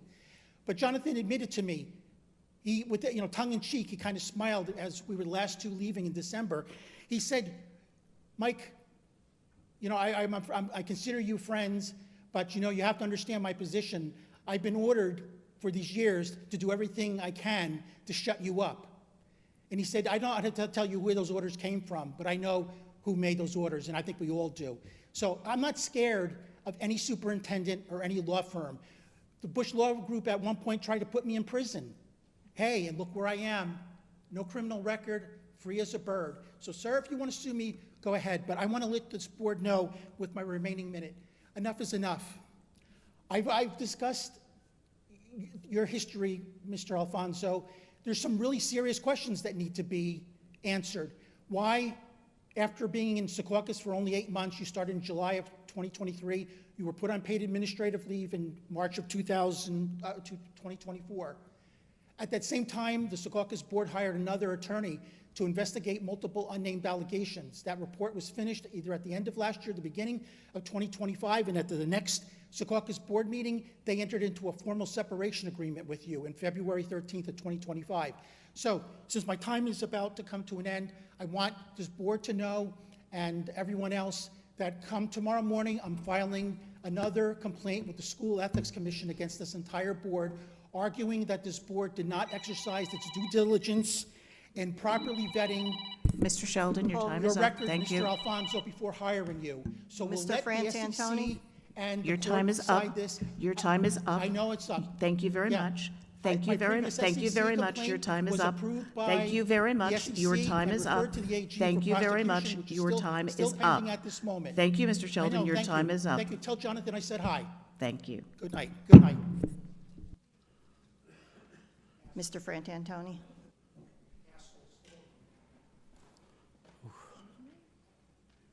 You know, I love how you act like you have all this character and you're this wonderful person, and look at how you act.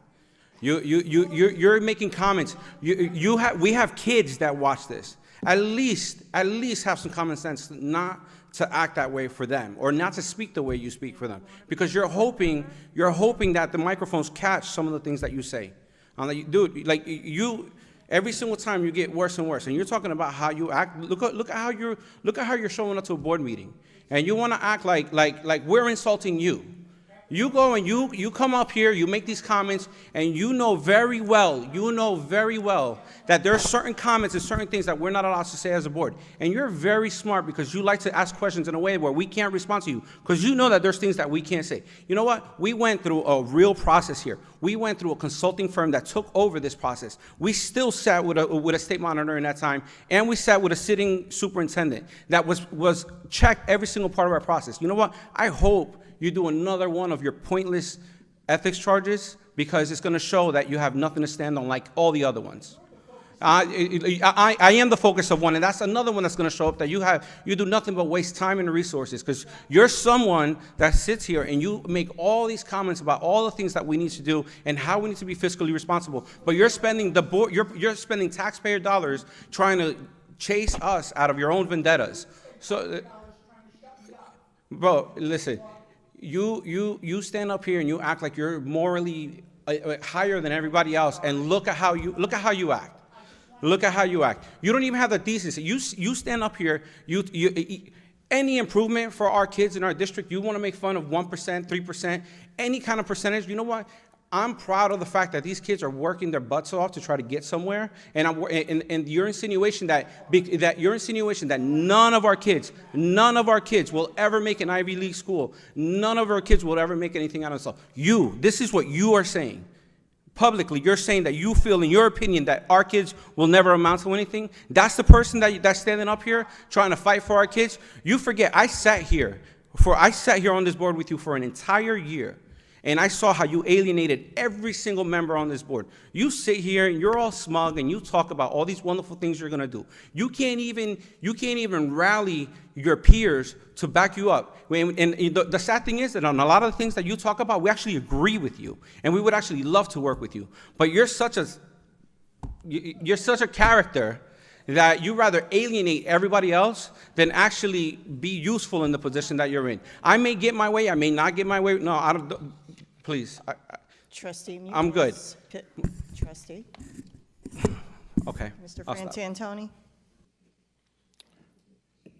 Well, speaking of respect, I guess none of you wanted to tell the public the restrictions, the revision to the contract that I asked you for before you voted. Thank you. No thanks. Once again, you look and you found $1.7 million in saving. There's a lot more we could do. One of the things is we've got to do what all big corporations are doing. It's been on the news the past month or so. They're cutting staff, and especially on the higher end. We've got too many administrators in the Belleville Board of Education. There's where I believe you could save several other $1 million. We don't need them. We need them in the lower levels, and we actually have to teach our kids math, reading, history. It was shocking. About 20 years ago, I come to a meeting, a budget meeting in Belleville Board of Education. There was a new line item, $750,000. You know what for? Remedial reading classes in the high school. And I wrote a letter to the editor because I got doubly shocked when my son went to Rutgers and the Parents' Day, when he first started, they presented all the classes they have. And then I was shocked, Rutgers University also had remedial reading classes. I wrote a long letter. How does a child, he shouldn't get out of third grade if he can't read. And it's not his fault, it's the educational system. So it's a major embarrassment that we have high schools and colleges with remedial reading classes. It's unbelievable.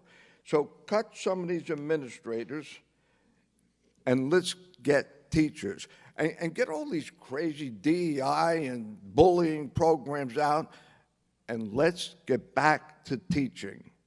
Let's get back to the basics. We've been saying this for years. Nobody listens. The other thing with money, I don't know if any of you trustees ever read the New Jersey Constitution. We, local taxpayers, should not be paying for education. Read the Constitution. The Constitution says the state legislature is responsible to provide a thorough and efficient education for all New Jersey school children ages 5 to 18. So we started that. It was on the group, New Jersey Taxpayers Association, and we brought this up to Trenton for a couple years. Many legislators agreed with us.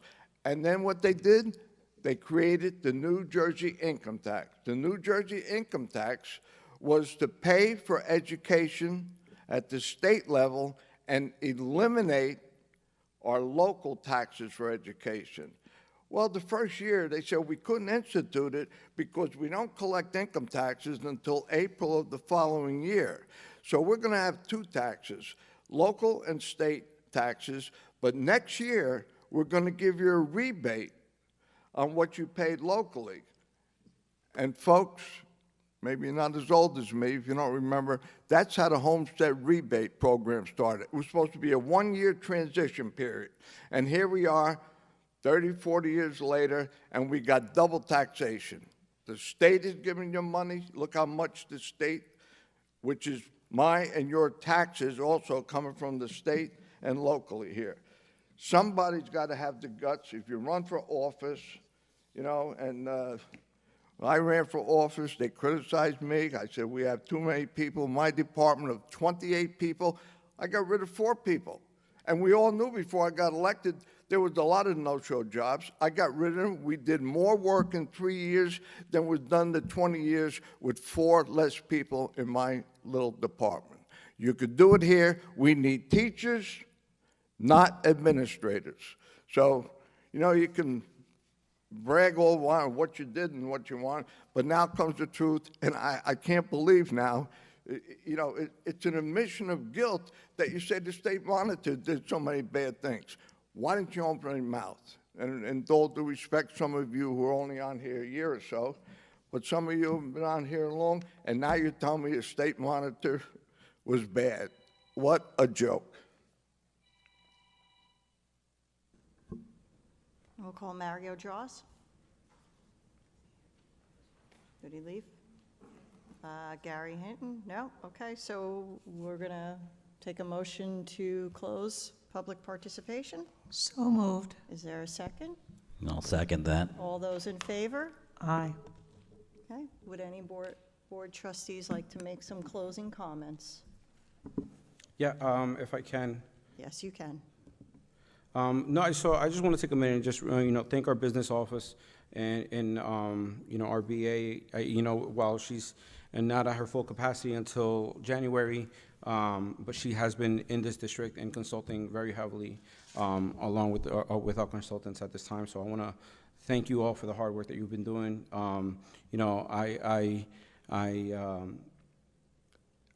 This has been a conversation that we've had really the last 2 years. The last year has been a difficult one because we haven't had someone in this capacity to drive certain agendas that we had as a board. But to see that we were poised to be at a deficit, not including being at adequacy, I was making a comment that I'm very concerned that we're going to price ourselves out of this community. And being a part of Belleville for as long as I've been a part of Belleville, I'm not planning on leaving anytime soon. And I look forward to having a district that we're building up for each other and for ourselves and our kids and in the future of their families, but that we leave a district that they can then one day come back and raise their families and afford to be here as well. So I hope that this number is not a cap. I hope that this number is a number that continues to grow. I'll echo a lot of the sentiment from Mr. Frantantoni and a lot of our community members, and there's a lot of things that need to be seen in a lot of more areas for us to target, and I know you're doing so, and I appreciate your transparency in that process. So I just wanted to highlight that and congratulate everyone that was recognized tonight. It's incredible. Keep up the hard work. We'll celebrate every victory we have for you, however small, however big. You're the reasons why we're all here and why we do this. And if for any point in this time you're not the reason why we're doing it, we don't deserve to be up here. So we will celebrate every single victory that you have, and like it was the biggest thing. So thank you, and have a great night, and have a safe Halloween. Anyone else? Okay, in closing, is that a yes, no? That it? Okay. So in closing remarks, we just want to say goodnight to everyone. Have a happy Halloween to all the children out there. Happy and safe Halloween. And I just want to recognize that the Rubber Ducky Foundation had their annual fundraiser in memory of Matt DeFrance. The family raises money for drug awareness, and they are tied very deeply into the Belleville school system in making sure that some of that money that they raise gets here to assist our students. Also want to acknowledge October is Breast Cancer Awareness Month, and if Mrs. Dr. Trustee Liz Massagia doesn't mind me calling her out as a survivor, and to the rest of the folks out there, all right? Whether you're male or female, again, if you're a survivor, Breast Cancer Awareness Month, and to all the things that are happening. So good night, everyone. Our next meeting is in November. Election Day is November 4th. We'll see you out there. Have a good evening.